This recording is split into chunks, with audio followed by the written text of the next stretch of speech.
The life of a college student is hectic, but for self-published author McKenzie Dempsey, it's even more busy than usual. A normal school day for me consists of an early morning and then heading to art class for several hours in the day.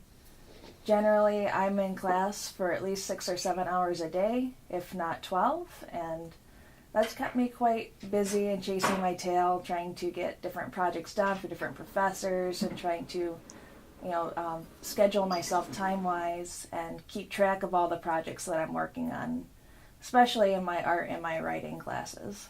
McKenzie has so far written 3 books in her fantasy series Spirit Hearts, and is currently working on the 4th installment. She's been writing since she was in middle school. I first started writing my books in about the 6th or 7th grade. I was bored one day in English class. During a nice stormy midday, I decided to, instead of taking my notes like a good student should, began to jot down a plot for a story.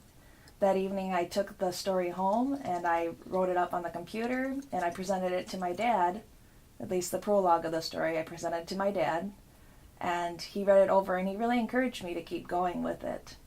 So from there I spent, probably 4 or 5 hours at least a week trying to write out different plots in a story, and it took me about a year before I was finally able to compose a binder full of that story. McKenzie sells her books at several bazaars and craft shows across the state, and hopes one day to have her stories picked up by an official publishing house.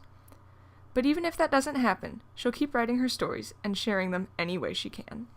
What really inspired me to keep going was just the interest that I received from my friends and from my family in wanting to read that story.